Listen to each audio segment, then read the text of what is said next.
Welcome, everybody. My name is Joy Owango, the Executive Director of the Training Center in Communication and the project lead of the Africa PID Alliance.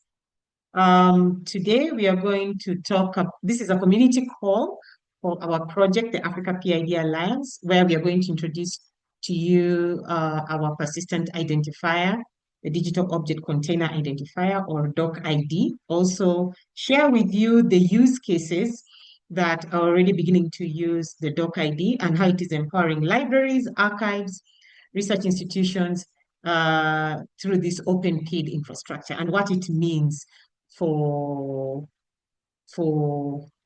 what it means for you as librarians, especially those of you who have a School of Social Sciences, you've got social science collections and libraries, and you want to track research output that comes out of the collections. That will be the first part. And then the other bit is how you'll be able to also assign persistent identifiers to various great literature that actually reports to social science collections. And the reason why we are doing this is because we noticed that is where we had a big problem, and we'll share with you how DOCiD, which is a persistent identifier, is able to do that. With us, we are honored to have some of our use case partners. I can see Mimi from Stellenbosch, Mimi Seyfried-Worth from Stellenbosch University. Joining us online via recording will be Dr. Kiki, the Chief Librarian at University of Lagos, and we're also going to get a individual use case from a researcher, that is Professor Margaret Abukutsa. She's a well-known indigenous knowledge researcher on the continent. So what we'll take you through is how DOCiD supports institutions and how DOCiD can also be used by individuals as well. So feel free to ask questions as we are taking you through this community call. That is number one. And then number two, we will be putting in the chat more information about DOCiD and the Africa PID Alliance. And as I'd mentioned, we are providing this for free for the Kenyan universities to access and use the DOCiD. And most importantly, we are going to be there to help you implement it and adopt it within your institutions. So without further ado, I'll go straight to the point as we are waiting for the rest to join. Okay. So let me know if you're able to see my screen. Stop sharing, Nicole. Okay. Are you able to see my screen?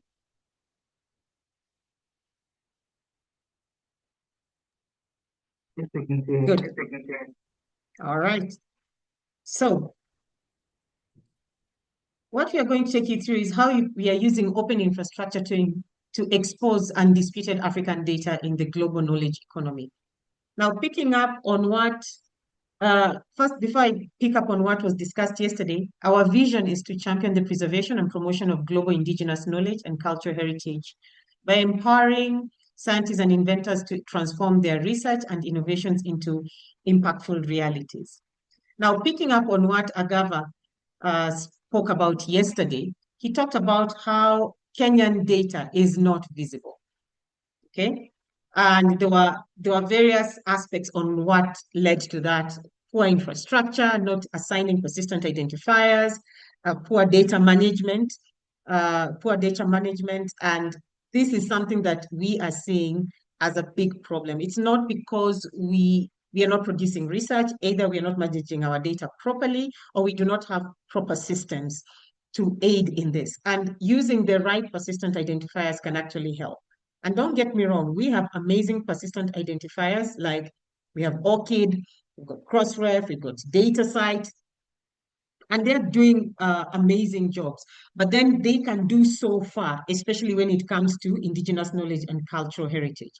And I'll share with you how we've managed to crack the code to support this area, and also include them, especially in the parts where they have been unable to to support the indigenous knowledge and cultural heritage objects as well. So now, some interesting numbers. Africa represents 18% of the world population, yet we produce at least 1.1 or between 1 to 2% of the global research and innovation. It comes from Africa, which doesn't make sense. Okay, so there are various factors that contribute to it. And one of it is purely its own infrastructure. Then 8% of African data is accessible in the global databases. So we are talking about the big 5 databases. All this information we got it from WIPO, UNESCO, you can get them from UNESCO or World Bank statistics. This is a big problem. As I said earlier, it's not because we are not conducting research. It's because one of the things that is giving us issues is we are not able to manage that data properly and make it accessible. With the rise of open science, there are systems that are able to help support this process. Now, I shared with you that the Africa PID Alliance is an open infrastructure program out of the Training Center in Communication. Now, within the Africa PID Alliance, we've created the DOCiD.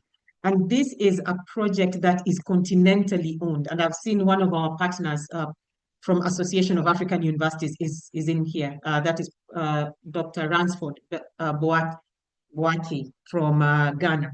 So the launching partners of this project are KENET, the Africa Academy of Sciences, Ubuntu Alliance, the Association of African Universities, and the Africa Library Information Associations and Institutions. And then the community engagement partners, right now it's AOSP, TCC Africa, and the government of Kenya, particularly the Ministry of Tourism and Wildlife. That is where our cultural heritage directorate sits. What have we done within Africa PID Alliance? So when we were creating the DOCiD, we realized we cannot create this identifier for the community in isolation. So we literally brought in, as I mentioned, the launching partners who've been supporting us, and then we brought in all the stakeholders who are involved in producing PIDs.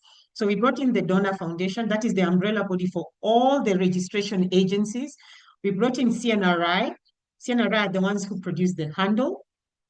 We brought in the DOI Foundation, and we brought in Crossref, ORCID, and DataCite. And of course, the RDA Alliance, because that is the advocacy partner for all these persistent identifiers. You need to understand why this is important, because by the time you are creating an identifier that can support not only African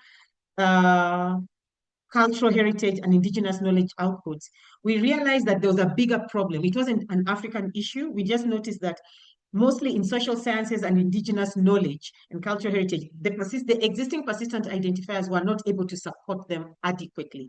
And we'll share with you what that means, especially for individual researchers and for individual researchers and also for institutions. So the way we've created the DOCiD is that it can be used by both individuals and also for institutions as well. Okay, so now, from a technical perspective, so some of you may wonder, what is DOCiD? As I said, it is a persistent identifier and it is a handle, but it is a different type of a handle. It's a handle that can accommodate different identifiers. So what you should know is that handles are so powerful and they are the foundation of DOIs that, as we know it, that they can be used to even accommodate other persistent identifier. So we've managed to do that. We co-created that, and how the DOCiD has been created is in such a manner that we've made it a web interface to connect with the repositories. Okay, so that web interface has a research data management system that has been created using Invenio. How many of you use Zenodo, or how many of you are familiar with Zenodo? You can put your hands up, thumbs up, or how many of you are familiar with Zenodo? Thumbs up, or yes, okay? Zenodo is created using Invenio, okay? So we've used the same open infrastructure to create our system, okay? But we've made it different, slightly different than Zenodo. Then the other issue that also came up, and this is why it was important for us to work with the RDA for the governance aspect of it, was that where would we store our metadata? Okay, so through CNRI, we were able to use CODRA. CODRA is it manages the digital object, it manages the digital, or it does the digital object management of the DOCiD. So it helps produce the DOCiD, which I told you is a handle, okay? But then it also stores the metadata, all right? And then also through CODRA, you can actually uh, uh, see the history of all the metadata that has been collected within the DOCiD as well. That is the secondary metadata storage unit. The primary metadata storage unit is Ubuntu Alliance. So what does that mean for you as researchers? Your data stays here, okay? The data stays home. And then for issues of perpetuity, it is in the CODRA server. Now, you may ask, where is the CODRA server hosted? The CODRA server is hosted at CNRI. CNRI are the ones who produce the handle. I hope you are seeing the connections now. So your data is actually stored in perpetuity. You're not going to be worried about losing your metadata at all. So all this makes up the DOCiD. Now, all these technologies, colleagues, are open access. So this is what we did. We made sure we leverage on existing open access technology to create the persistent identifier. All right, so what can the DOCiD do? So the persistent identifier can accommodate ACK keys, ROA, different types of DOIs, RAID, and because of that, within within the persistent identifier itself, you can actually assign publications, videos, data sets, journals, posters, conference proceedings, preprints, reports, interviews, all reporting to one resource type, which will be assigned the DOCiD. So I'll take you through that process step by step, so that even when we're taking you through the demo, you can actually see how it works for you. Okay. Now, another thing we've done is that the DOCiD is in, so far these are the primary languages, but so far we've actually integrated about 20 languages in it. So you can get it in all the African Union languages for sure. So for people who are in countries where their national language is their business language, we can also incorporate it as well. Now, let me take you through now all the persistent identifiers we've successfully incorporated within the DOCiD and how will it help you as a researcher. So as a researcher or as a librarian, okay, when you have your collection on indigenous knowledge and cultural heritage, one of your biggest problems is that, yes, you store it in one repository, but you cannot connect that indigenous knowledge collection with the research output that came out of it. So if I came in as a researcher and said, okay, I've done my research and used a particular indigenous knowledge collection, it will be very difficult to connect them. You will actually put them in various repositories. You'll put the data in the data repository. You'll put the data in the data repository. You'll put the publications maybe in this space, and then they are all separate. So now DOCiD comes in right in the middle, and you can pull in all that information within the DOCiD, connecting it with the persistent identifiers and with the metadata.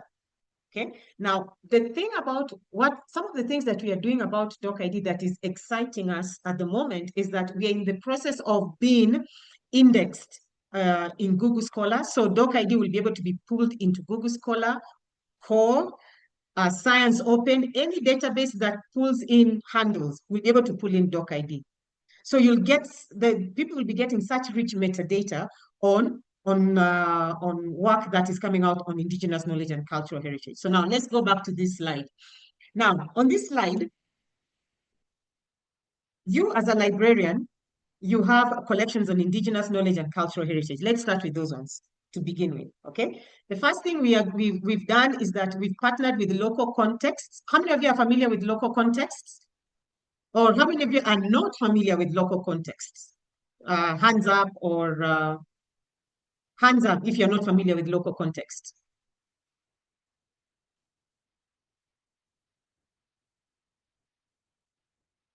Okay. All right then. So, Nick, Maurice, please put in the link for local context and the TK labels so that they can Okay. understand what it is. Yeah. All right. All So, right. yeah. So local context provides, oh, okay. So now local context provides labels to define the ownership of the provenance and ownership and usage of indigenous knowledge and cultural heritage. Local context is actually integrated in, it's now been integrated in museums and universities that have social schools of social sciences. Now, why this is important is because local context is already now being embedded within the persistent identifier ecosystem. Not only DOCiD, it has been already been embedded within DataCite.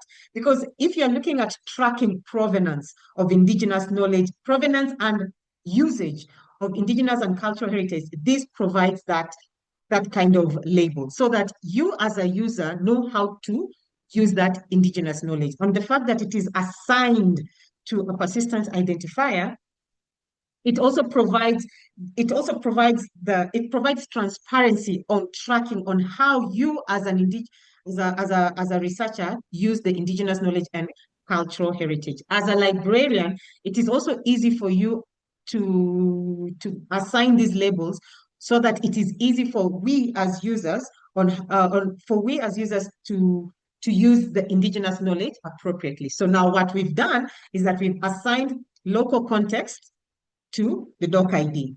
So, so when you have within your library, we'll assign the primary collections to the DOCiDs. Okay, and we will share with you the demo. The DOCiD being the persistent identifier. Now, any research output that came out of that collection reports to the DOCiD. So whether those are papers that were produced, all this, as you're seeing, letters to the editor, all of them, some of them will have DOIs. If they don't have DOIs, we are looking at DataCite or Crossref. If they don't have any of those, you can assign a handle ID. Okay? Then any document that came out of that indigenous collection, and these documents we are talking about videos, and especially when it comes to indigenous knowledge, we tend to do a lot of video recordings, audio recordings, video recordings, audio recordings, or pictures. You can upload it within the DOCiD, and you can assign any of these as persistent identifiers. If your institution is using handles, we can use your handles or you can use our handles. This link you're seeing here is for ARC keys. Now, for context, Africa has an ARC key repository, which is based at Wakren in West Africa. So if you want to use ARC keys, we can connect you to them too, so that you can use ARC keys. If not, you can just use your institutional handle or our handle. Now, our other part, the part that we really like about the DOCiD is that under creators, we've highlighted two parts where the PIDs can be used. You, as a researcher, you can include your ORCID ID, but then you remember, as a researcher, you are working with people who are not particularly researchers. So we've included the national ID, which is extremely important. And in the case of we have two countries so far in Africa where you can authenticate them. So that is Kenya and South Africa. So you can authenticate your national ID. And so meaning as a researcher, you are able to put in non-researchers who are involved in this in your pipeline as well. And all of these report to a collection. So this particular collection, you will get the publications that came out of it, all the different types of documents, data sets, visuals, videos, audios that came out of it, the people who are involved, and then the organizations who are involved. Now, when it comes to the organizations, within the DOCiD, you can put in a ROA for the global organization, okay? The ring gold for the departmental level or faculty level. This is extremely important because you as librarians are normally asked to, you're normally asked to put in, to get research output at faculty level or at departmental level. Ringgold can help you with that. Okay, ISNI, if you've already published, so you can just pull in the ISNI, and then we are taking you through the demo. You'll actually see how easy it is. It's all you need to do is put in the names, and it pulls in the persistent identifiers. And then the RRIDs. Now, colleagues, the RRIDs are for the context of Africa. Okay, let me take a step back. RRIDs are for core facilities and shared facilities. Now, for the purpose of Africa, you will not actually understand when I say core facilities or shared facilities, unless maybe you're in the bioimaging community. How many of you are familiar with the World Bank African Centers of Excellence? The World Bank ACE centers. The World Bank Africa Centers of Excellence. There's one in University of Rwanda has one. There's quite a bit in West Africa. We have quite a bit in West Africa. We have quite a bit in Southern Africa as well. Okay. Maurice also put the link for the World Bank Centers of Excellence for the team so that they can understand what it is. Okay. So with the World Bank Centers of Excellence, these are centers that have shared facilities. So check University of Rwanda. University of Rwanda is a World Bank Center of Excellence focusing on AI and computing. Okay. Now, shared facilities, colleagues, are centers which are not legal entities, but they are found within the university that you have shared facilities, whether it is equipment, lab technicians, and sometimes researchers. Okay, so some of the universities, so as I said, they are not legal entities, but they are set within the institutions. In the University of Nairobi, a shared facility we had, which was not a World Bank Center of Excellence, but it was a shared facility, was CEBIB, the Center for Biotechnology and Bioinformatics. So anybody in the region would come to CEBIB at Chiromo campus, that is Faculty of Science and Technology at the University of Nairobi, and conduct their research on biotechnology and bioinformatics. So these institutions are normally assigned an RRID because they are not legal entities, but then research was done there. So I, as a researcher, may have come from University of Nairobi, but then part of my research was conducted within a shared facility. So you include that persistent identifier. And this persistent identifier also pulls in information on instruments and samples as well. So depending on the type of research you're doing, that will come in handy. Then for funders, you can put in ROA. And then if you have a project, then you add RAID. All this, as I said, your project, your funders, the organizations, the people who are involved, all the documents that you want shared and the different types of publications will report to a collection. Remember, all of these are in separate repositories, as I've shared with you. They're in separate repositories. So when you embed DOCiD, they are all connected within the DOCID, and they speak, and they connect and speak to each of those repositories. We'll share with you the demo, and you'll see how this looks like. Okay, so in essence, can you see this visual? This is pretty much a summary of how DOCID works as an intermediary when it comes to indigenous knowledge and tracking, preserving indigenous knowledge and connecting various repositories within a university. So you can see there's the library repository, the data repository, archival, the indigenous collections, and the specialized repositories, all connect into the DOCID. Okay, and then through that, we are able to, within the DOCID, we are able to pull in the publications, the research data, the knowledge translation, if there's any knowledge translation, indigenous knowledge recognition, as I told you with the local context, and also the researcher profiles. All of these are within DOCID, and this DOCID is a persistent identifier.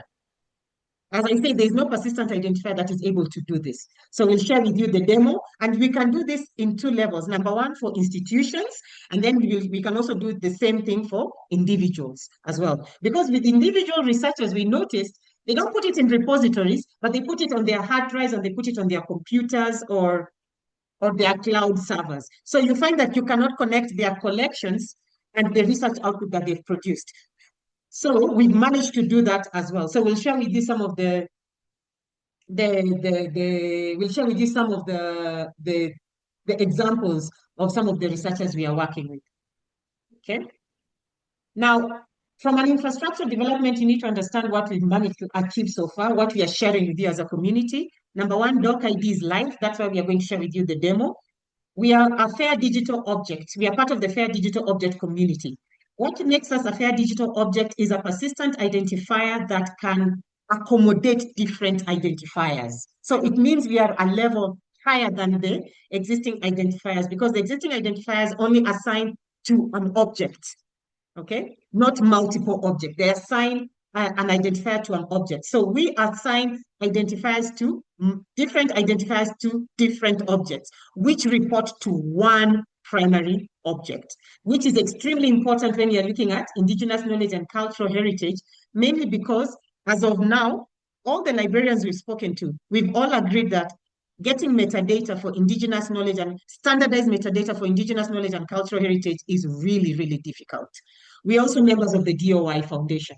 So from a governance perspective, when we are coming to you, we've literally tried to tick all the boxes so that we present to you something that is created and co-created by some of the existing governing partners who help produce persistent identifiers. Now, when it comes to DOCiD and the Africa PID Alliance, as I said, it is not just a PID problem, it's a data management problem. So we come also with capacity building. So we normally train librarians on data management, and we've been doing this with Figshare and Afflia. So this is the problem we've noticed. We need data that is matched with, we need a world that has accessible scholarly data infrastructure. And we are looking, what we've proposed is a hybrid digital object identification linking local handles and DOIs. So even your local persistent identifiers, or even your institutional, this is something one of the librarians asked, voucher numbers and collection numbers. So we can connect it to the DOCiD. So you can continue using that, especially for your indigenous knowledge and cultural heritage, but then we connect it to DOCiD to make it resolvable so that you can pull in all these other outputs. So we are not trying to reinvent the wheel. We are trying to make your data a bit more accessible and more fair. So it is really a multilinear model where you can put in patents, indigenous knowledge, cultural heritage, and biomedical samples, plus publications and research output, various research types of research output. What you're hoping to do is within putting all this within a container ID with related content, it helps in improving citation and attribution processes, as I've shared with you. Researchers can cite the entire container, ensuring proper credit for the entire body of work. So you can imagine from the collection, the entire body of work of research that came out is connected to the container and you can cite it. And as I said earlier, we are in the process, actually we are in the next 2 to 3 weeks, because it takes quite a bit of time for Google Scholar to go through it, but they've approved our process. We are going to be on Google Scholar and we are going to be on Science Open and any system that is pulling in handles. So meaning most of you within your libraries already have databases that have handles, have handles. So you'll be able to get quite rich information on indigenous knowledge and cultural heritage that you can cite. So yes, DOCiD is citable. It is a handle like any other, but what makes it different is that we managed to put in more metadata and much more enriched metadata than the usual handle or the usual PID. Okay, then we are looking at enhanced data integration.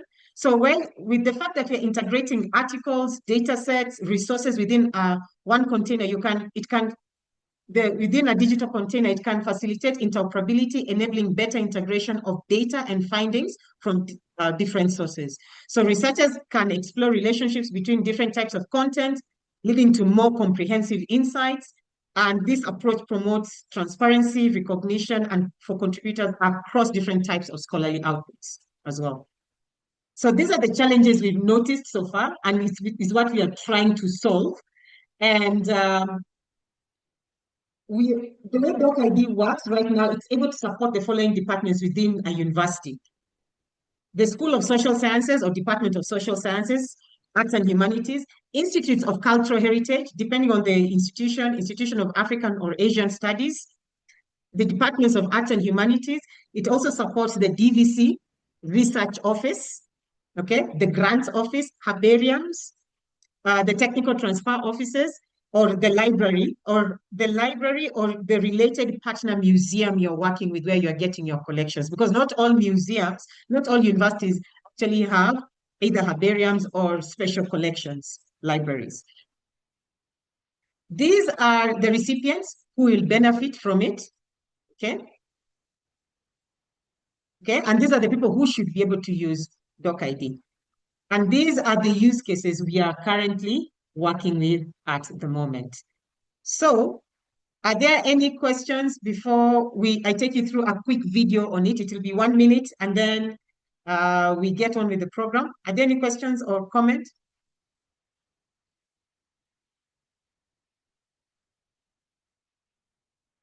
Hmm? Is there any question?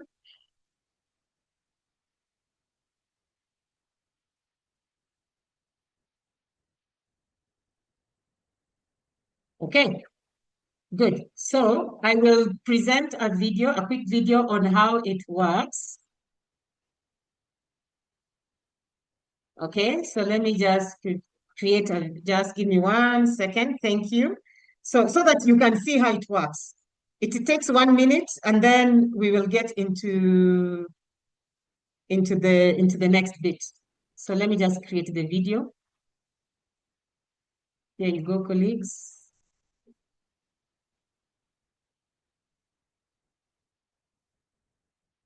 All right. Let me know if you can see this. Can you see that?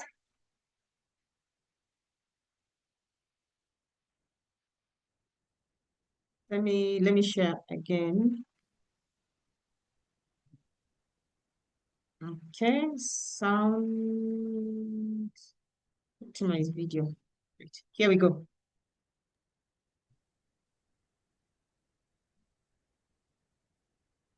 Oh, here we go. Sorry. Um,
so that is a quick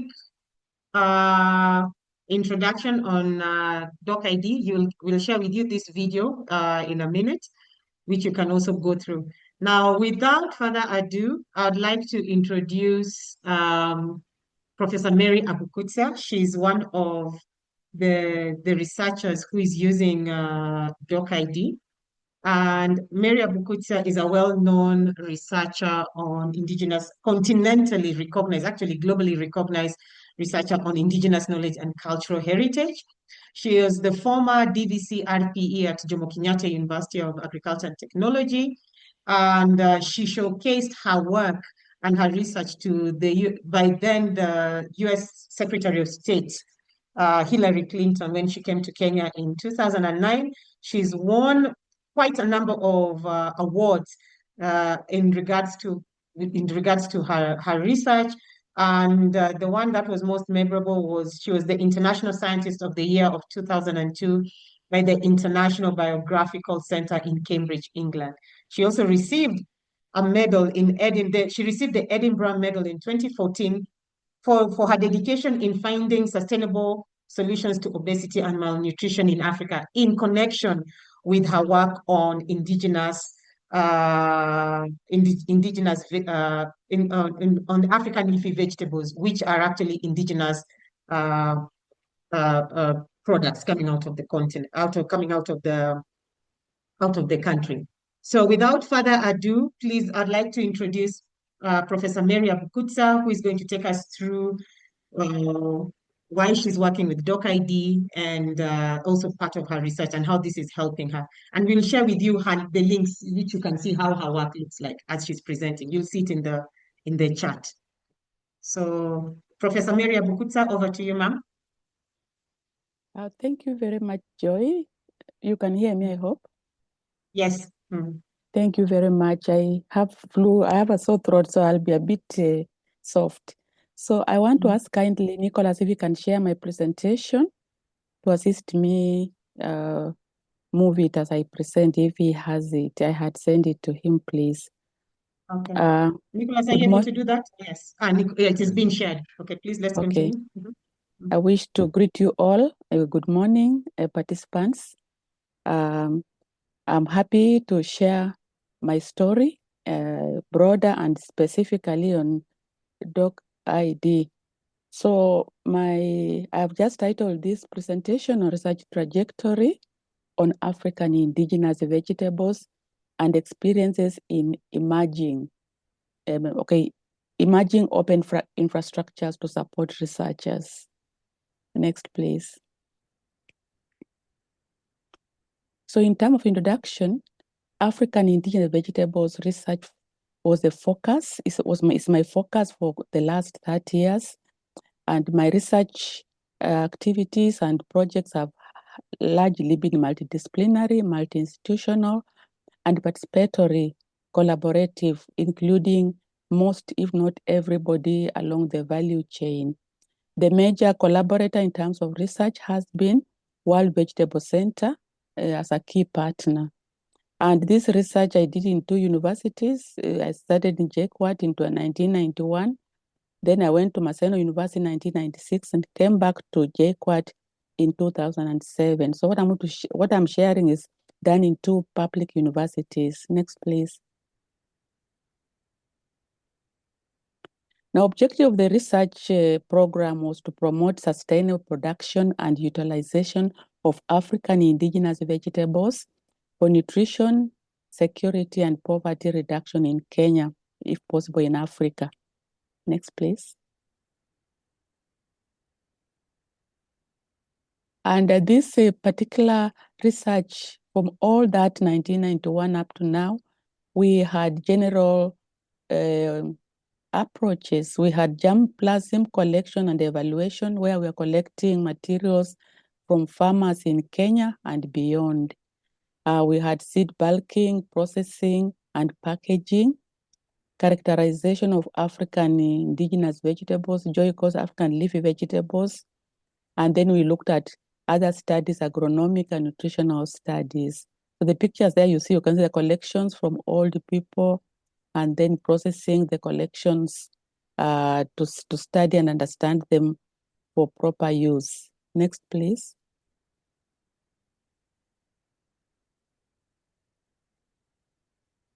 Just punch so that the punch so that okay.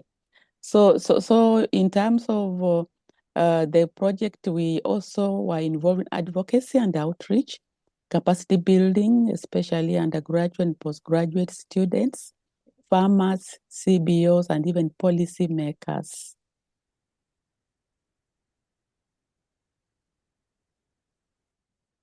Then we also got involved in dissemination and commercialization of some of the products that we developed. Next, please.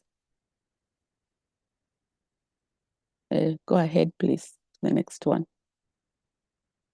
So in a nutshell, impact and effects of this research was that we did research in the field, and we had some products like seed, quality seed, some dissemination materials. Farmers have a good crop, like what is shown here is a farmer in central Kenya.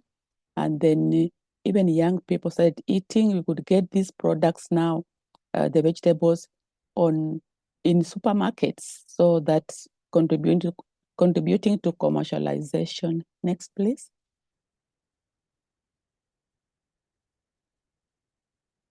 So as is expected, as a researcher, we are supposed to have this. Once you do research, whether it's indigenous knowledge or whatever, you are supposed to disseminate it, communicate the information to various end users. So we did scientific papers ranging from the traditional print journals, open access journals, and then we worked a lot looking at open access journal, the DOCiD. And then I would like to mention African Journal of Food, Agriculture, Nutrition and Development as my initial entry into open science and open publishing. Next, please.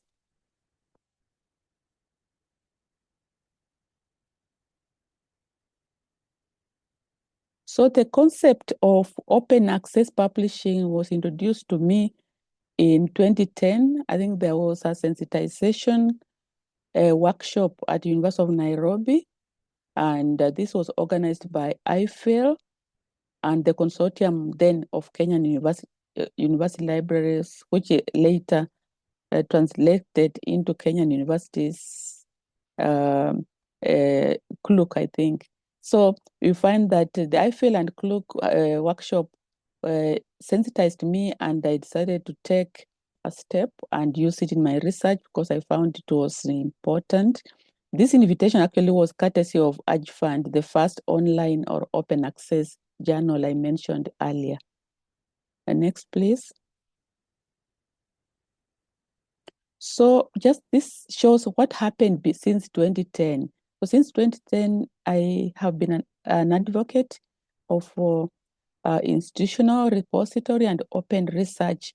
We worked closely with a program, or I think it was a project which was being run by KLISC, University of Nairobi, being the main people. So we went to I went to different places as listed there, just to promote open science and how to share and communicate our research outputs. Next, please.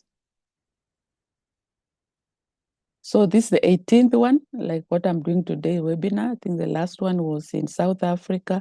So I've been an advocate of open science, open access, and using platforms that can be used in terms of researchers sharing their information and managing them properly. Next, please.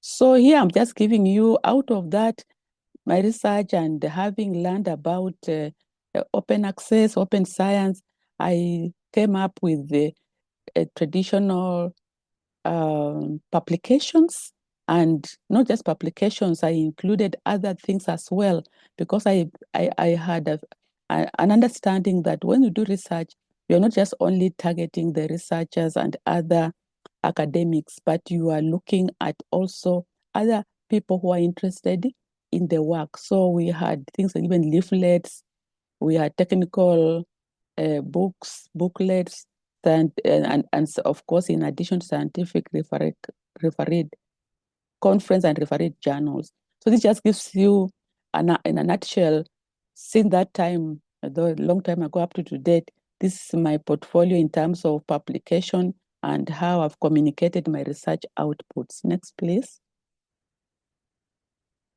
So I will give you an example of some of the emerging platforms or infrastructure I've used, of course, starting from my university, JKUAT, where I was after the 2010 sensitization on open publishing. By good luck, there was also a librarian, some of the library of University from the JKUAT. So we actually established in 2012 JQuat policy, digital repository policy, which is still operational up to now. So here is one of the areas I initially put some of my publications largely so that people could access them and other researchers as well. So here is mandatory that all research papers, research thesis from students should be put in this repository. Of course, other institutions have done that as well. Next, please. The other platform that I would like to share is my Google Scholar, which I joined in 2012. I think soon after the JQuat digital repository was in place. I think the management encouraged all the researchers to register in Google Scholar. So I did that in 2012. And this just, if you go to online, you'll find this a kind of information you can get, and you can easily get the citations, H index and I-10 index, which was not easy to do or to calculate then without the Google Scholar. So it gives you this, which is an indication of the strength of your work and output as a scholar. Next, please. Then during one of my advocacy presentations in South Africa in 2019, soon after that, I was also introduced to OCID, where I registered, and that is my OCID number. I think Joy talked about one of the other options, so I'm just giving this as an example. So under this OCID, you have education, you have to give your profile, you can put published papers, funding, works, and the awards and prizes if you have them. The specific characteristic of OCID is that the OCID number refers to the researcher, but all the other things you input in that platform are under just one number. So OCID stands for Open Researcher and Contributor ID. An OCID ID acts as a personal digital passport for the global research, scholarship, and innovation community.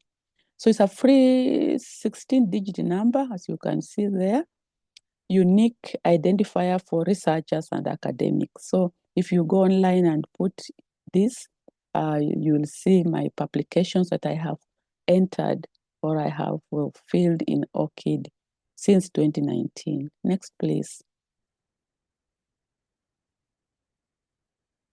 So that brings me to DOCiD, DOCID, I call it DOCID, we call OCID. So 2026, I was introduced actually to the DOCID through the TCC organization and to be able to share my outputs in the area of indigenous knowledge as an individual researcher. And since I've used other platforms and I've seen they are important and they can also help, I didn't hesitate. So in this, you find that each collection or each item, or let's say document you share, is given a number.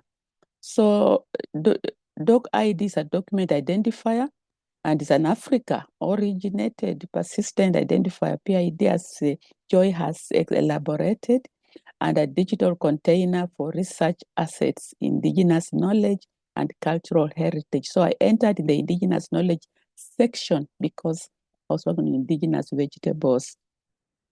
So these are some of the resources in terms of what I've learned. So let me go to the next slide. So the process was that actually I was given an invitation by the TCC to partner as an individual researcher on DOCID platform. That was around March 2026. They gave me a sensitization webinar, like what we've just gone through today, to identify on what is the procedure and how it works. Joy and her team did that. Then I registered on the DOCID platform the same month. Then I submitted about 22 collections of various types the same month. Then because of the time required to feed or to fill it on my platform, on my, what does it call it, on my, let me call it platform, on my, where I've registered, I had to work with a research assistant. So I introduced my research assistant, one of them, to work with them. The research assistant was trained, and then research assistant entered and updated information that I had submitted to them, just a few, although we're supposed to do more. So she has done that, and she has also categorized documents to improve retrieval. So we've done that, and this work in progress. Next, please. In terms of examples, for example, if you go to the web, to my platform, to my, I don't know what to use, but where I'm registered, you find like this is a collection of different indigenous seeds, like you saw in the pictures I showed you. I was collecting some germplasm. Some of them I was buying from the market. So this is some of the collections. So this one is one example. It has a DOCiD here, and then there's an explanation. AIV's seed collection in Kakamega County in 2010. So below there's a description of what this entails. Next, please. This is another, just two examples. There are many there. If you want to go to my platform, or my platform. I don't know what to use platform or to use what. You'll find this one as well. So this is also just a picture of African nightshade. Why I put this? Because some people say, what's African nightshade? How does it look like? So to educate people to just see, when I talk about African nightshade, scientific name is Solanum scabrum. There's a spelling mistake here. They can be able to see it and learn and say, oh, this is scabrum, because there are different types of African nightshade. We have the ones which have narrow leaves and so on. So this is also another document or a collection that I've shared on a DOCiD. And it has its independent ID also, DOCiD. Next, please. So potential benefits, because it's work in progress. I've only submitted half of the documents I want to share, because I was planning to share about 50 of them, but I've done 22. So this is able to disseminate of information to end users, and knowledge and information sharing is a very potential and also a good benefit. Availability of reference material for scholars, information and knowledge for development, increased visibility for scholars and researchers, professional and advancement. If your work is visible, it will contribute to professional advancement, increased collaborations, job opportunities, even consultancies. And this in my own research, repositioning African indigenous vegetables to super vegetables, because these vegetables have been looked down upon, but we need to talk about them and show to the whole world that there is a potential or good vegetables that can be used not just in Africa, but internationally. Recognition and awards, I think Joy mentioned some of them. I think with this, maybe more will come. And then there's efficient data management. As Joy has explained, I foresee that I can be able to link the different platforms or infrastructure, like as we were keying in the publications we are supposed to, I was able to use the ORCID, my ORCID information to bring to the DOCiD as she has explained. Next, please.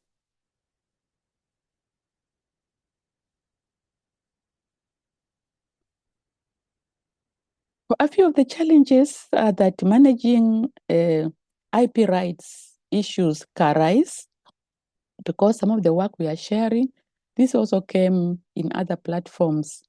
There was some documents require additional verification before it's uploaded. There are variations in document formats, increased processing time, because once you have a document, there's a particular format that's acceptable. Occasional system delays, was also experienced, and this I got from my research assistant, the affected speed of data input. The selection of the collections is tedious. For example, for me, my work started in 1991 up to now. So I started with the older collections. So I still have a lot that I can share. But as in the sensitization workshop with the TCC, they told me I select what I want to share. So that I have to do it myself because I cannot give my research assistant all my work because they may not understand. So I have to sit down, select what I want to share, and then give to my research assistant through the TCC, and then it is uploaded. Among other challenges, these are a few challenges, and I think it's part of learning. We still find ways to overcome them, but it's work in progress, as I said earlier. Next, please. And in conclusion, I want to say this. DOCiD has a great potential and benefits that need to be exploited by students, individual researchers, and institutions. Having been a pioneer in the emerging, as I call them, infrastructures, I will be very happy to share as much as possible when I get time, so that I see how my work can be used, can be managed. Yeah, because I remember when we were doing the workshop sensitization, Joy asked me how I keep my data, and I said I just keep them in individual external hard disk and whatever. This will help me also put more of my work, my data, and be able to link up different outputs of my work, papers, pictures. What I submit includes papers, pictures, there were videos, there were leaflets. So the good thing with this DOCiD is that there's that variation, and then being able to connect. So this is work in progress to submit. Actually, we have delayed to submit 25 more collections to be uploaded. And if there's more, because I have more than that, but it's something that I look forward to working, and I believe beyond a doubt that it's going to be useful because it's an advanced platform or infrastructure compared to the ones that I've used before. I think that's the end. Thank you for listening. Asante sana. Thank you so much, Professor Pukutsa. I hope you've seen how it can support an individual researcher. So I just want to quickly share. We put the links for you to go straight to DOCiD and see. You just click on individual and you'll see some of her work. So this is what she was talking about. This is the DOCiD, which is the handle that remember the DOCiD is a handle that we've assigned to her collection. So this picture was already on her hard drive or her cloud server. So we've put it here. And then with this, these are the research outputs that came out of it, as you can see. Published paper. And one was published and it was assigned a Crossref ID. And one was not yet published, but then it was a leaflet. And it can be given a handle. So you don't have to be stressed about if I've not published. Sometimes you have outputs that have not published, but you need them shared, and you feel that these need to be shared. That's where you can assign a handle. So you can even put, and then under the documents, you didn't want to share any documents here on any data sets, and that is a prerogative. So as Maurice is going to take you through the demo, you will see how you can actually edit as well. You can edit. So I've shared with you two videos for how you can register and use it as an individual and also as an institution. The demo that Maurice is going to take you through will be of how you can use it as an institution. Okay, so the creators, so you can see the OCID ID. Now, moving forward for her research in the future, when she's working with people, the community elders, she can also include their national IDs here and pictures of the national IDs as well for verification. So you have proper tracking of provenance, especially on people who are using the DOCiD. And then the organizations, this is what she was explaining, I was explaining earlier on. She worked at the primary organization was Jomo Kenyatta and Maseno. So they were assigned ROA IDs, as you can see. But since she published, remember, publishers also use ISNI. They don't only use ROA. So we pull that out as well. So you can see there is ISNI and ROA. Okay. If she wanted to add Ringgold, she could have added that as well. So we are giving her that option. And the Ringgold will just read faculty of or school of, maybe School of Agriculture, Faculty of Agriculture, and then it pulls at Jomo Kenyatta University. And then funders, this is the best part. It pulls in all the funding information, all this. These are all the funders who funded her collection. And all this report to this collection. All this report to this collection. Hold on. To this collection that she put here.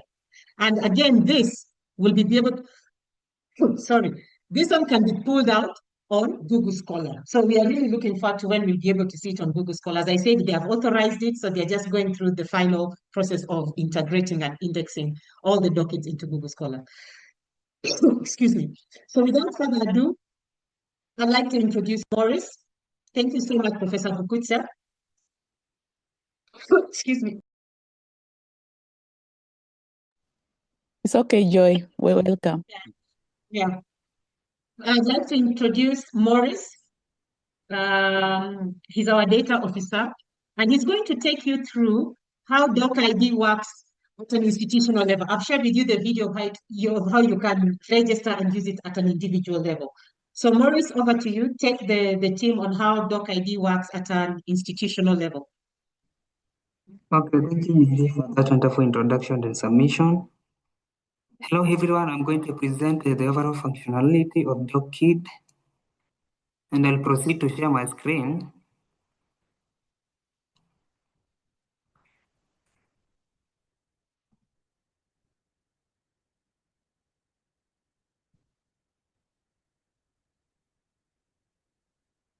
Just to confirm that everybody can see my desktop.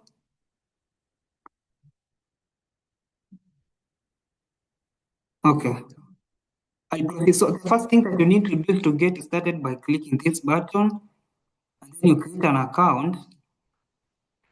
And to create an account, you'll be required to provide your email address, whether an individual email address or an institutional email address.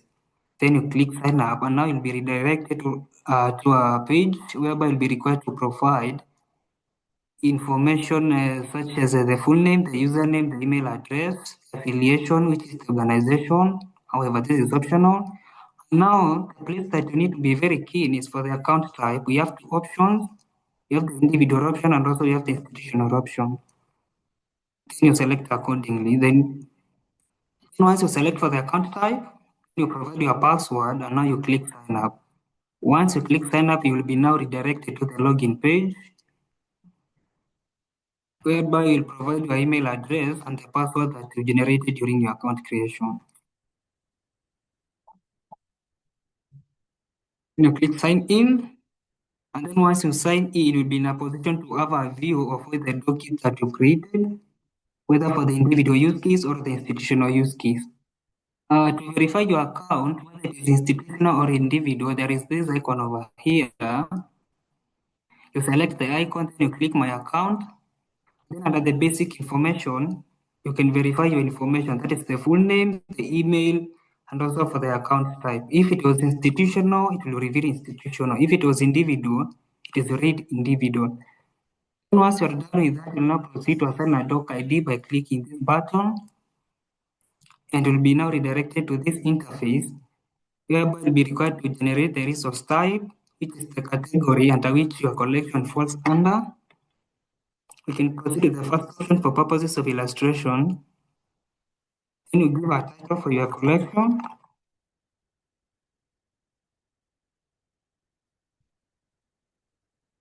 Then a description for that. And then you proceed to click generate a DOCiD, and the system will automatically generate a DOCiD specific to your collection, which is this one over here. You have the option to upload a thumbnail by clicking this button, choose image, and then it will link directly to your computer repository, and then you select accordingly. Then once you generate your DOCiD, you proceed with the next step, that is by attaching the publications, the documents, the creators, organizations, all the way to the projects. If by any chance you had any publications that came out of your collection, you'll attach by selecting a publication type, whether it's an article or based on all these species listed in this drop-down list. You can proceed with the first option to illustrate these, and then you click upload files. And it's also good to note that the supported formats are listed. Then once you click upload files, you can select something like then you provide a title for your publication,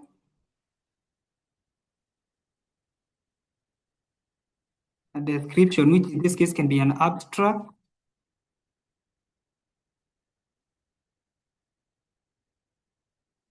Then for the identifier type, we have three options. That is the happy, which is a local handle. And if your paper was published or your publication was published, then it has a DOI, that is a digital object identifier, registered on a DataCide, which majorly or primarily registers DOIs for datasets and softwares, that uniquely registers DOIs for scholarly publications. If a publication then has a DOI, either registered under DataCide or Crossref, you just select accordingly. However, if it's not published, then it doesn't have a DOI. That's when now you select the local handle, and that is the happy handle ID. And our system will automatically generate a unique identifier for that specific publication. You have the option to add another publication if you had several publications that came out of your collection, and then you proceed accordingly to provide the title, the description, and also the identifier type.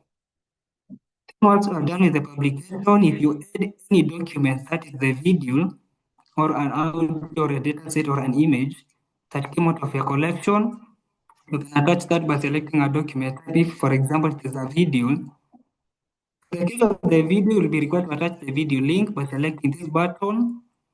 Then you provide your video link from a shareable source, whether from YouTube or Vimeo or any other shareable source.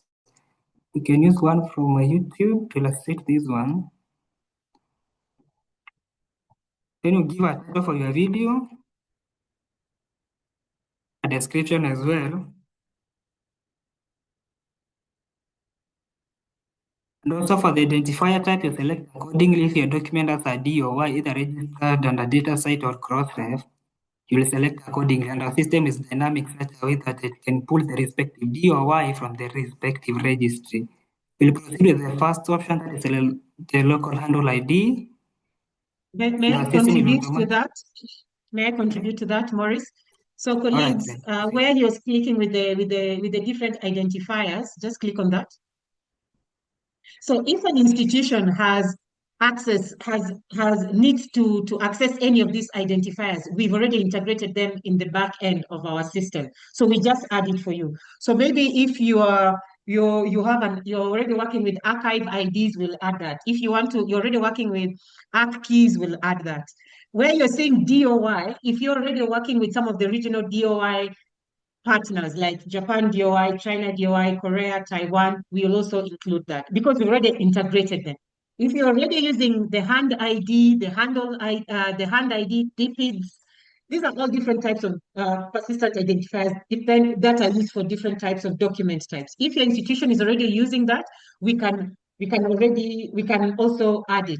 But we've already integrated it within our system so that it can just be an issue of opening up the API so that you have access to it. So that is why you are seeing it is grayed out. Yeah, continue. Okay, thank you for that submission. As for the documents, still under documents, we have other identifiers. That is the research resource identifier, the RRID, which is optional. And this uniquely identifies any software that is an application that they used during your research workflow, either to record that video, to come with that audio, or a software or a tool that you use to analyze your research data. They are uniquely identified using the research resource identifier. Still under that, you have the antibodies and the cell lines that majorly fall under the biomedical field. If you have any antibodies or cell lines that were used during your research experiments, they all held a unique identifier attached to them for purposes of differentiation. And then you can select accordingly. Maybe for the first option for the software, you can use something like the SPSS. And our system is dynamic such that it can filter or give you a drop-down list whereby you can select based on the options listed. For this, you can go with the second option, and our system will automatically attach the respective RRID attached to that research results. Once you are done with the information of the document, you can now proceed to the next step, that is the creators. These are the people involved or researchers involved in coming up with your collection or the publication. For the creators, we've enforced the use of the OCID ID, and more information about the OCID ID, there is this icon you can click and you can read more about the OCID. The creator, you simply click add. If you have the OCID ID of it, you just put it over here, then you click search OCID, and our system will automatically generate the OCID ID from the respective profiles. However, if you really don't have that, you can click on the OCID details, then you provide the given name. We can illustrate this using something like this. The family name, the affiliation, the organization that they are attached to.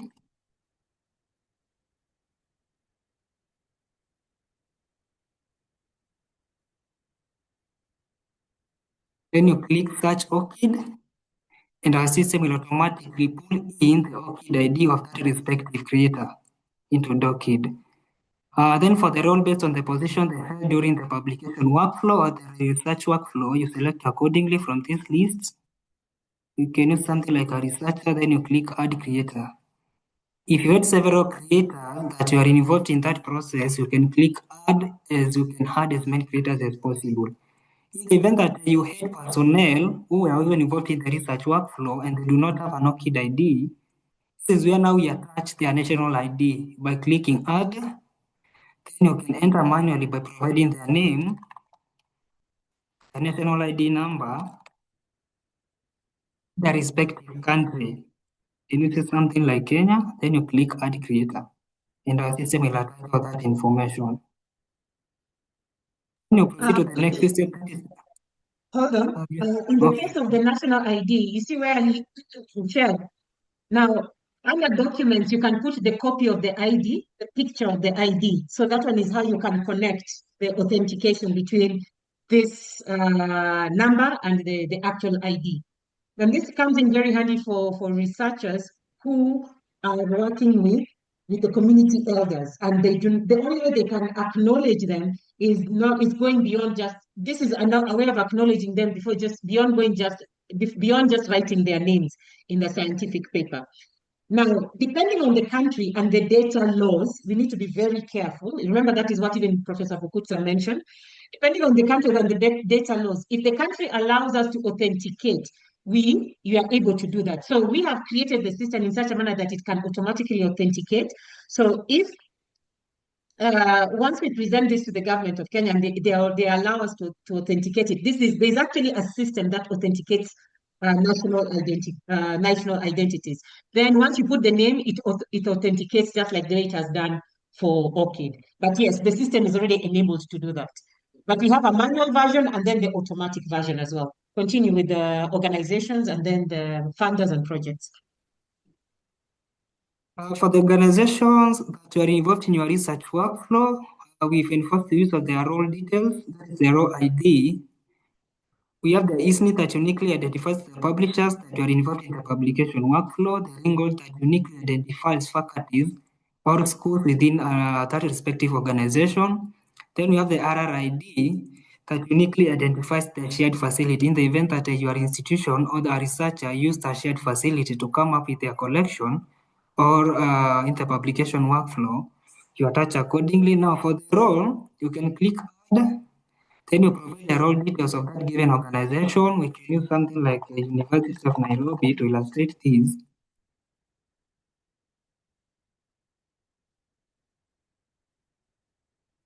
For the country, then you click search role and our system will automatically pull in the role ID of that given organization. And this is the role ID of University of Nairobi. Then for the organization type, it's a university. The organization name, if there's another organization name listed, you can provide it in this category. We cannot use something like the acronym. You click add organization. You can add as many organizations by clicking this button and then you proceed accordingly. For the ISNI, which uniquely identifies the publishers that are involved in the publication workflow, you just click add. Then for the ISNI details, you provide the organization name. We can proceed with the first option, the University of Nairobi, to illustrate this. And our system is dynamic, such that you have a drop-down list that you can select accordingly. Okay, just this one to illustrate. Then you click search ISNI. And this is the ISNI ID that has been automatically fetched from the ISNI database. Then for the organization type, you'll now type it's a publisher. You click add organization. The wrinkle uniquely identifies the faculty or schools within that given institution. You can click add, then provide the wrinkle details by providing the organization name. In this category, we first provide the name of the organization, then followed by the respective school or the respective department or the respective faculty. We can illustrate using something like the University of Nairobi. So from the drop down that appears, you can select the given faculty. Like for this case, we can go with the first option, University of Nairobi, then Faculty of Art and Social Sciences. For the country, it will be automatically, then you click search Ringgold, and this is the Ringgold ID of that given faculty, which is the Faculty of Art and Social Sciences. For the organization, you now type it's a faculty or it's a school based on the category, which is categorized under, and then you click on organization. For the RRID that uniquely identifies the shared facility, you just click on, then you search the name of the institution. We can illustrate using something like a University of Cape Town. And the system is dynamic. You can fetch from the drop-down list name of the shared facility, like for example, University of Cape Town. Then we have the name of the shared facility, Center for Proteomic and Genomic Research. Then it's a core facility, and this is the RRID of that given shared facility. Then you can click add. The system will automatically attach that. And in the event that you feel that there is some information that is kind of wrong, there is this button you can click and it will be removed automatically from the process. Once you're done with the information and organizations, you go to the next, and these are the funders that funded your project, your research workflow. Or you can force the use of the raw ID, whereby you provide the organization name,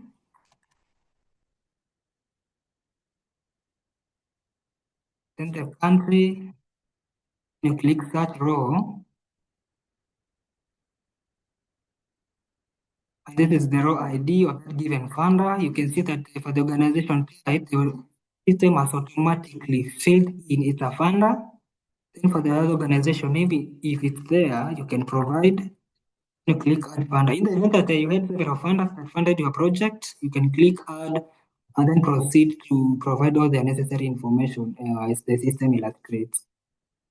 Then once you are done, you proceed to the last step, that is the project. In the event that your project was attached to a bigger project, they are usually assigned a unique identifier, that is a research activity identifier, the RAID ID. And they will be required to provide the RAID URL, and our system will automatically fetch that URL from the respective database. However, this is optional. You can opt to leave it out in the event that you don't have a RAID ID, and then you click submit. Then there is this pop-up, then you confirm, and the record will be attached automatically. You can view your DOCiD, rather your DOCiD, by clicking this, and then you can view your DOCiD, the title. In the event that you attached a thumbnail, you'll be in a position to view it under this interface. Then for the publication that you are attached, you can view them by clicking view file, the description that you provided, then for the identifier type that you selected accordingly. For the documents that you are attached, you can have a view of them. You can remember clearly in the start of our video or our demonstration, we attached a video. In order to view the file, you can click this button. And now that it is a video, it will open in a separate tab and have a look at it. Thank you for that. Then for the organization, for the creators that you attached, you have their names, then the affiliations, all that information is attached. Then for the organizations as well, that is the University of Nairobi, all that information. And end faculty that you attached, and also for the shared facility, which is a core facility. Then we have the funders that you attached. Now that we did not attach a read ID, that's why it's grayed out. Maybe you may notice once you assign your document that there is kind of some information that was maybe mistyped or there are some errors. This button over here whereby you can edit your document. Once you click this edit document button, you'll be redirected to the editing mode. You can edit accordingly based on these tabs listed. If you edit under DOCiD, you'll click save your details.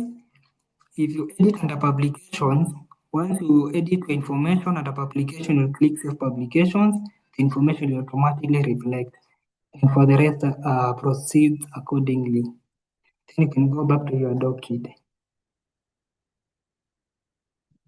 I think that's it for this video. Thank you for your time. Thank you so much. Are there any comments on the DOCiD so far on how to use it? I am sharing my screen now, Maurice. Okay. So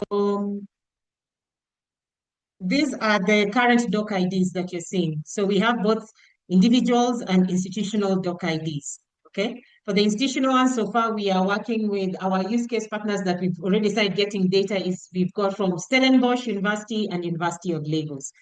And as you can see, these are some of the collections that they have shared with us. And they are a mixture of indigenous knowledge and cultural heritage collections. So let me share with you one from Stellenbosch. Stellenbosch, okay? So this is from the Sun Digital Collection there. This is from the Sun Digital Collection. You can view this collection in their repository. So this is, I hope now you see the connection of how I was telling you, we are right in the middle and we can connect with the various repositories.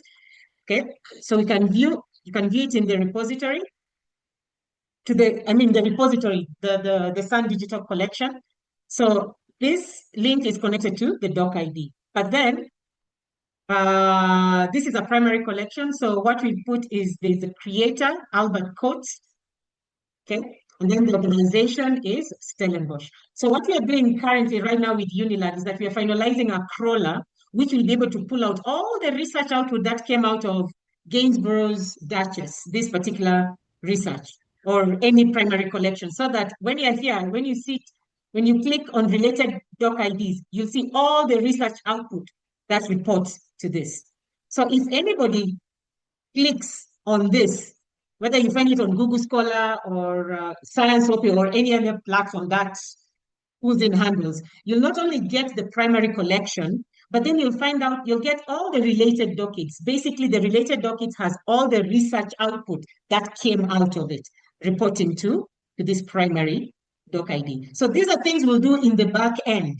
You're not going to do this. You'll just give us the data and we'll do it in the back end. We'll just, as with the crawler, we get the information, it downloads as a CSV file, and then we just do this in the back end. So you end up seeing all the related dockets that come out. But this is for your archival information, so back archival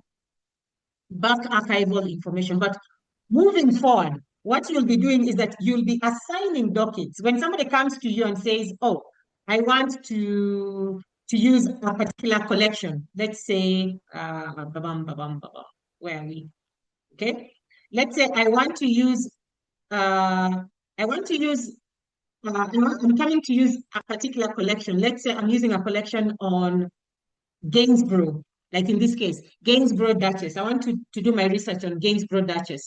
You will assign them a DOCiD.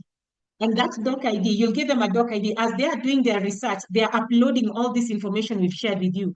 And all that will be reporting to this. Okay? So all you'll be doing as a research, as a librarian, is giving people access to have access to the DOCiD so that they can upload all the information. You won't be doing that. So, but the archival information is what we are working on with you, such that previous work, you can see every research related DOCiD based on the research output that has come out reporting to the primary collection. This is Stellenbosch. Please go through the link. I'm sharing this with you again. You'll see for Stellenbosch, let me put this in the chat. You'll see, just click on that link. You'll see Stellenbosch and just click on institutional, you'll see Stellenbosch and also Unilag. And you feel free to critique them at the moment. The next time we'll be coming to you, we'll be also pulling in also you'll be seeing also the related DOCiDs with all the research output that has come out. Are there any questions in regards to metadata, storage that you might have in regards to DOCiD? I want to put the frequently asked questions here. Does anybody want to know anything about the metadata schema before you see the video from Unilag? And then we take you through the next steps on how to onboard you. Is everything clear? Okay, so, oh, is there a question? Okay. All right, then, there's no question. Okay, then, Maurice and Nicole, please share the link. The video, okay. From Professor Kiki from the metadata schema. I'm sharing the metadata schema right now. So share the video for Professor Kiki. Please go ahead, play it. Thank you for this opportunity to share our brief experience or experiences of DOCiD. You will recall my first encounter with Nicholas actually started in November 17. That is November 17 last year, when he contacted me, and then through, I think there was a conference in Kenya. It's one of the university librarians who happened to be my professor when I was in University of Ibadan. That is a Professor Abioye. He had a encounter with him, and the prof introduced TCC to me, and also linked me up with Nicholas. And that journey has been a robust one. And the DOCiD as African homegrown product was introduced, and the University of Lagos was chosen as one of the privileged university in Africa to be to test run the DOCiD and sort of to partner with them. And it has been a tremendous experience, because all this while, what we have been doing in our own corner in the University of Lagos is to just curate our intellectual products. I'm talking about our institutional repository, is to just curate them, archive them, and then make it known to the world without assigning any persistent identifier. And that has been what we have been doing over time, because we feel that it's just, since it has been synchronized or indexed in Google, there's no issue of assigning any DOCiD. But when this was introduced, actually, it was also streamlined to special collection. For a while now, our collection, we have a lot of, University of Lagos Library is very rich. It is a library of 1963 to date. So you will know that we have a lot of a special collection, but we have not paid attention to them by bringing them to the digital platform. All that we have, we have a very massive research and bibliography section in the library that contain a lot of whole lot of special collection. So researchers just come in. If you don't walk in, so you'll be able to get them. So my interaction with TCC through the introduction of DOCiD made me to mandate the librarian to sort out and identify special collection that of African heritage, and then narrow it down to Nigerian heritage. And that is what we have started doing. And by so, when this material were identified, we scan them. Then we upload them into our digital repository, which is University of Lagos repository. But before that, we have to also assign the DOCiD, which will make it more stable, more visible to the global world.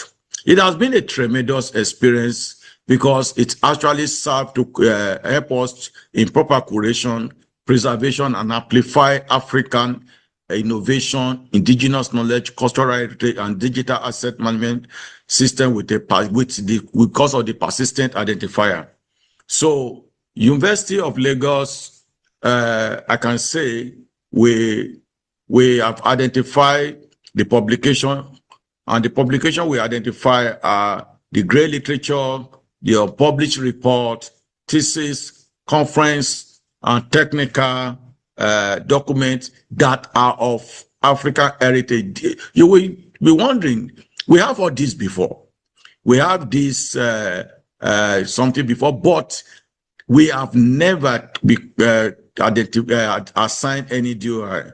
Though for our journal in the university, we assigned cross-ref, but this is the first time that any university in Nigeria will be assigning a DOCiD to a special collection.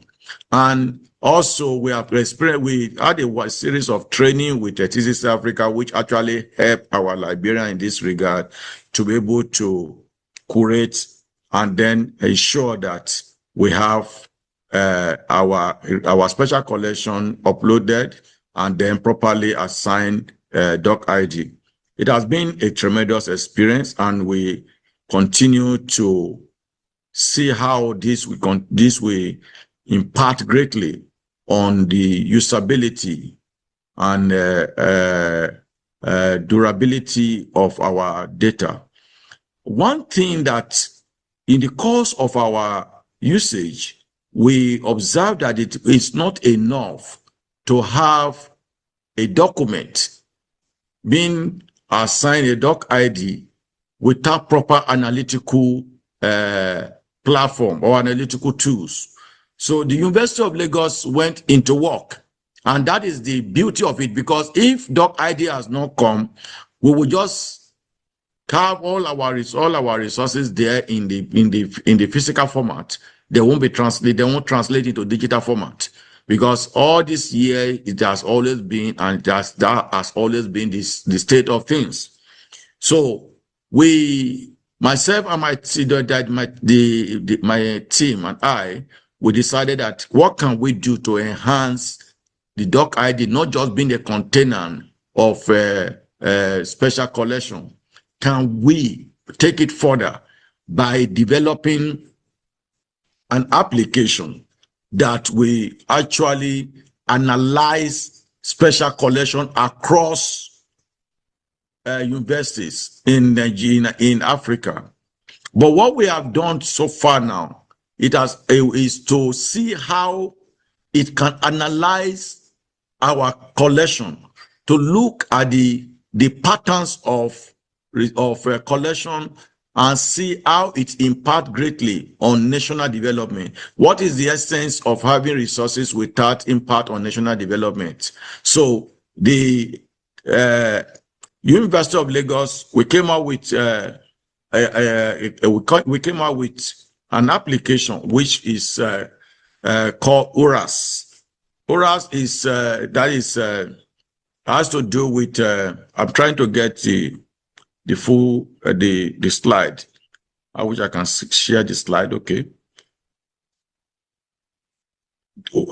We came up with Whereas, and that is to ensure that the material that have been curated and assigned DOCiD are not just sitting down or just laying by or just in the container, but it should be able to provide some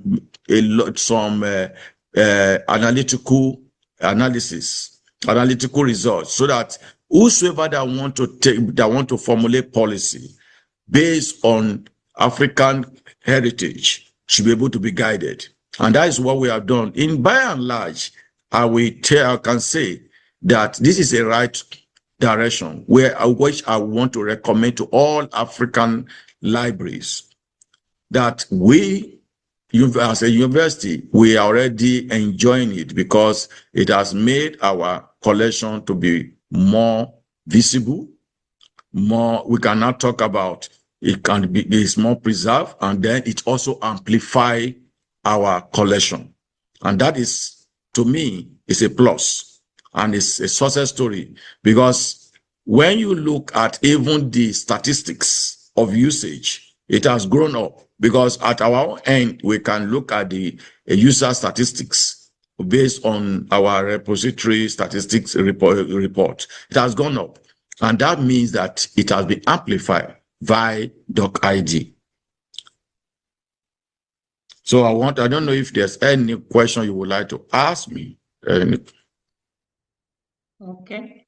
So thank you so much. As you can see, that is, and as I said, even the best thing about how we are creating DOCiD is that we're also working with universities in co-creating it and making it much more friendly for the community to use. Now, as we are winding up, we'll have Mr. Nicholas Omina, who is going to take you through the onboarding process, what we are going to do to work with you, to onboard you, to have access to DOCiD. This is just the beginning of the community call. As I said, it's two ways. You can access it at an individual level and also at an institutional level. So for the institutional level, we will be working closely with you as the librarians.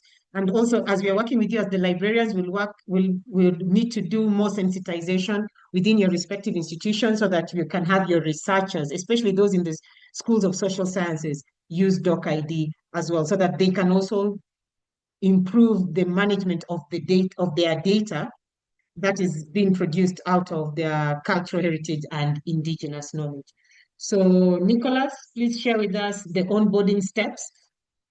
And then we'll work on the next, and then we'll be reaching out to you to see how we can work closely with you. Most of you say that you are interested in being trained on DOCiD. Some of you said you wanted to include it within your ecosystem. When we went through the expression of interest, 44 of you are interested in having access to DOCiD. And as we had said yesterday and today, it is free of charge for you. Free of charge. So what we need is to work closely with you, your time, so that we can onboard your collections and connect them, and also work with your researchers in making sure that they have access to DOCiD as well. So Nicholas, over to you. Thank you so much for that presentation. So I'll take you through the institutional onboarding and also the next step. So for us to the onboarding process, what we need to do is we focus on we do the needs assessment, whereby our focus is on institutions that are doing are strong in indigenous knowledge and also the cultural heritage. Once the needs assessment is done, there's that technical alignment where the first thing we have the meeting where we introduce the Africa PID Alliance and also introduce these institutions to DOCiD. Then we take them through the technical alignment to look and to check and to see the kind of repository that they have. Of course, in this technical alignment, we schedule meetings with our technical team as well as their technical team, also the ICT department of ICT and also the librarians. Then there is the metadata readiness, where we share also the metadata schema for these institutions that we are going to work with. Then we do the pilot, and finally it's onboarded. Next slide. So as you've already seen, and maybe you are wondering why DOCiD matters for onboarding. And as you already mentioned, the DOCiD also is a persistent identifier infrastructure that will enable the containerizes the complex research, cultural heritage, as well as the indigenous knowledge, and also as well as the innovations outputs, so that these outputs will remain discoverable and also attributable, traceable, and interoperable, as you've already been shared by Joy. Then now, once this is done, it enables us to improve the visibility and also the stewardship of the African research outputs, and it connects local identifiers, the institutional records, as well as the global PID systems. And through that, we'll be able to support ethical metadata for indigenous knowledge and also the cultural protocols. Next slide. So in this onboarding process, our focus is on the use cases. So we reach out to these institutions to share with us the seed metadata. And in seed metadata is on the gray literature, that is the cultural heritage, as well as the indigenous knowledge.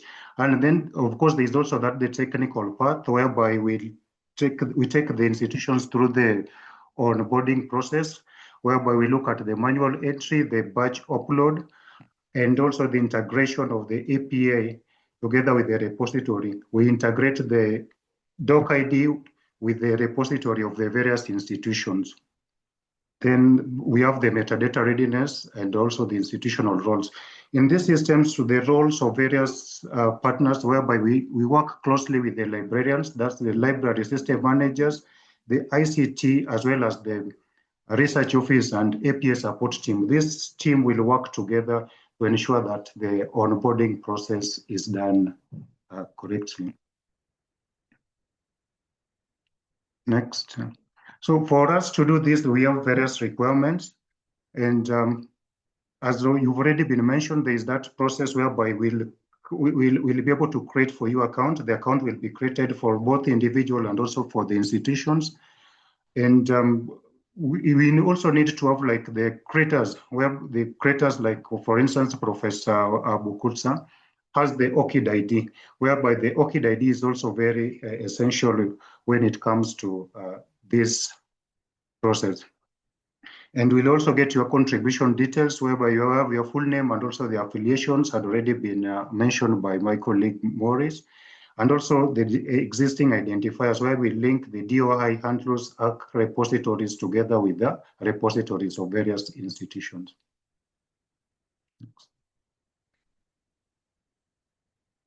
So in the onboarding process, as already mentioned, most important things, we look at the focal point, the person that we work with. And of course, for this to happen, so we also adhere to the various mandate and also the governing principles, whereby it will involve the sharing of data, the sharing of the information. And of course, for this to be done, there is that element of the protection of the Data Protection Act. We'll even sign the MOU to ensure that whatever the information you share with us is the information that is already in the public domain, and also the information that you are willing to share it to the public. That's why you have to look for your collections, you have to go through them and be willing to share whatever you want to share with us. And in the technical team, I'd already mentioned, so we work closely with the library system managers, the ICT, and also the API technical team.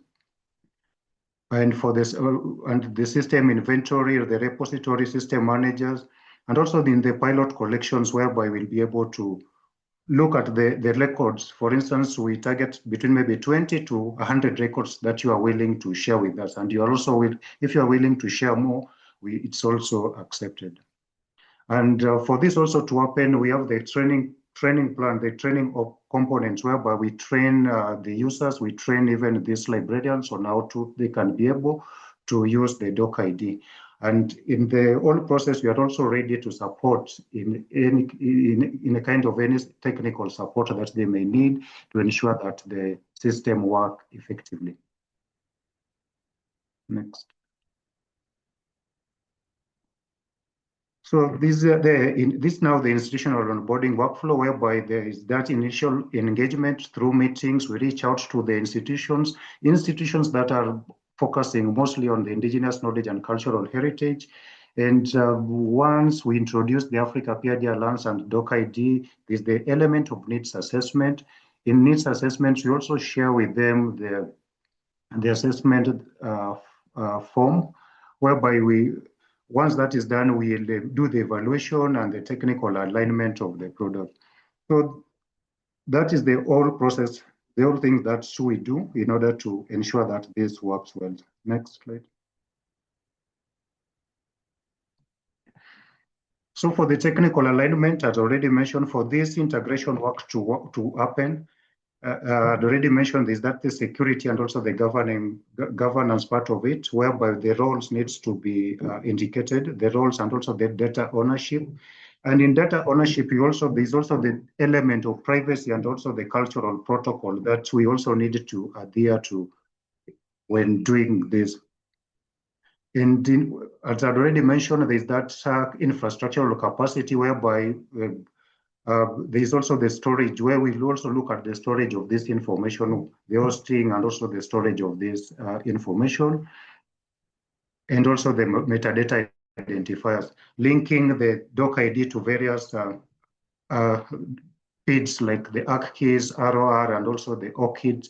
That whole process will be done by our technical team once the onboarding process starts. Next slide.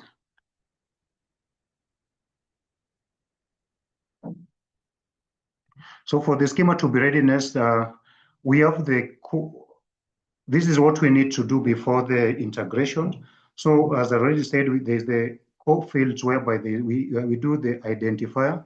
We look at the creators. The creators, like these are the researchers, the title of that research work, the publication that came out of it, and also the resource type.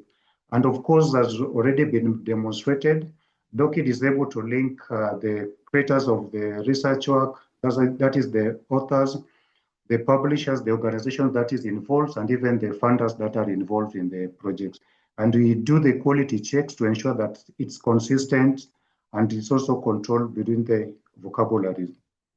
And PID relationship, as already mentioned, whereby we link it up with the various DOIs, the ANLOs, CSTR, ROR, as well as the ARC keys. And you also adhere to, the integration workflow options. There's also this bit of manual and also the guided entry. And of course, as already mentioned, there's the manual entry might be at times tedious, as already mentioned by Professor Bukutsna. But I'm glad that now we are working with, we are developing a crawler together with the University of Lagos. That will make this work, the whole process, become even much easier. Then then repository integration, whereby we link DOCiD to various repositories. Next slide. So immediately after this session, maybe within 2 days, I'll be able to share the needs assessment forms to the various institutions that have participated. And of course, we'll be able to, once that is done, we'll be able to schedule a meeting where we take you through all process again, introducing the Africa PID Alliance, the DOCiD. We now have a session whereby we take you through all this process.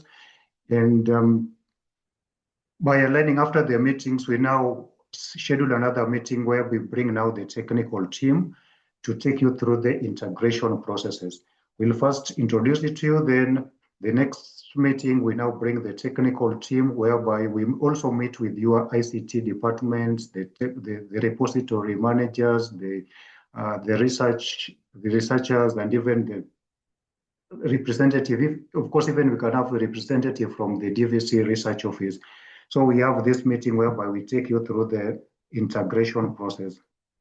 Then there is that metadata schema assessment. Of course, we'll also be share with you the sample of the metadata schema, because many times you realize that indigenous knowledge, there is no standardized metadata schema for the indigenous knowledge and also the cultural heritage.